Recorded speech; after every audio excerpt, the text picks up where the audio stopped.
morning, Phoenix. I am Willie. And I am DeAndre, and we are your student broadcasting network for innovation students, by innovation students. Here are the headlines.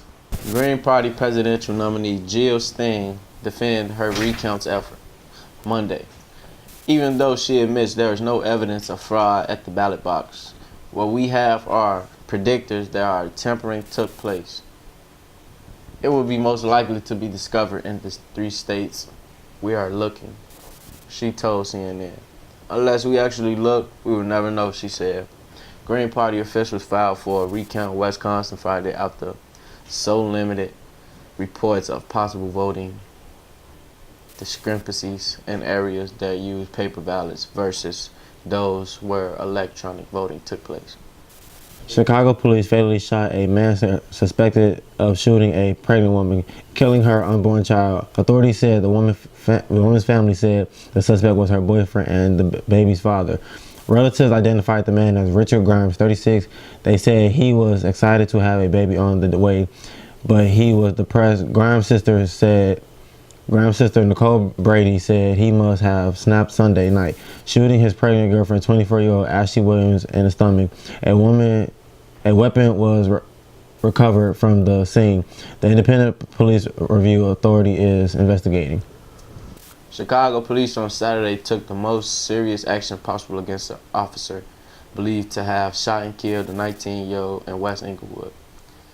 In a statement regarding the shooting of Kawan Ray, who so far appears to be unarmed, spokesman Anthony Gogolimili said Superintendent Eddie Johnson has relieved the officer of his police power.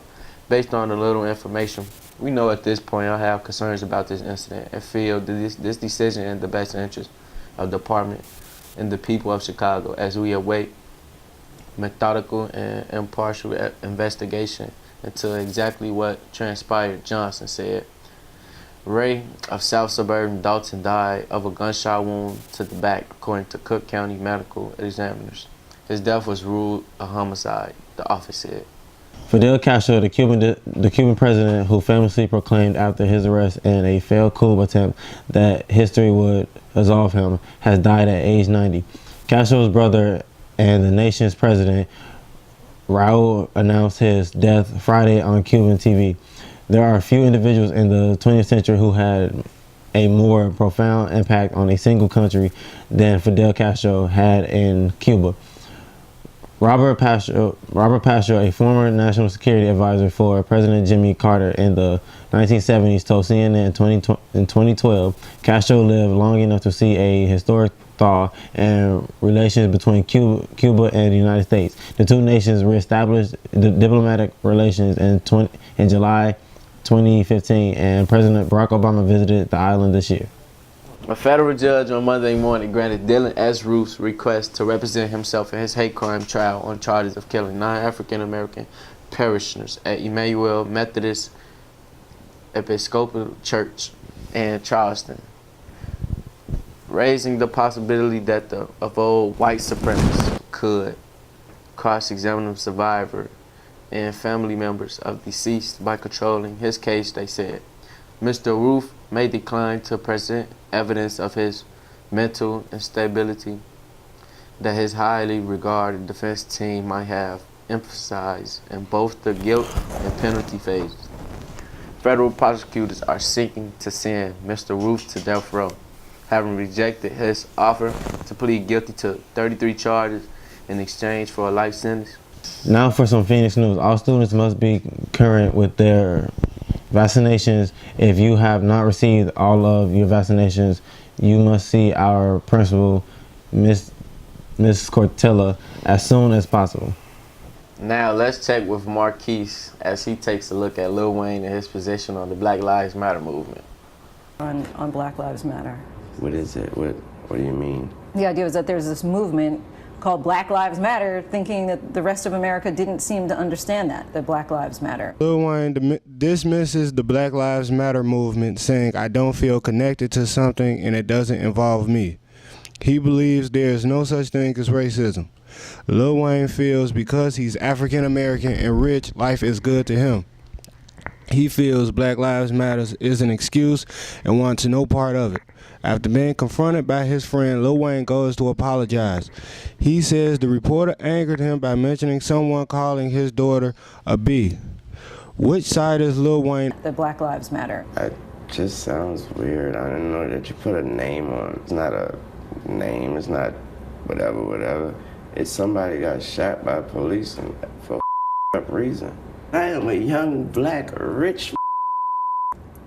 If that don't let you know that America understands black matter these days, I don't know what it is. Don't come at me with that dumb man.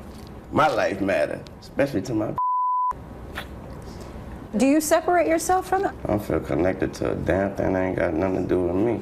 If you do, you crazy as you. I'm connected to this flag right. As I'm connected, I'm a gangbanger, man. I'm connected. Thanks, Marquise. Now, Joseph, take the time out to show a teacher how to dance. All right, so this is my friend here, Joseph McKinney. Joseph has a very special talent. He can dance like Michael Jackson, and today he's promised to teach me some of his moves. You ready to do this? Yeah. Let's do it.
So I'm not exactly as good as Joseph. I tried my best.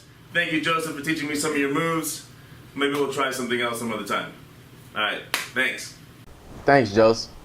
Well, that's our show. Thanks for watching the Student Broadcasting Network. I'm DeAndre. And I'm Willie. See you next week, Phoenix.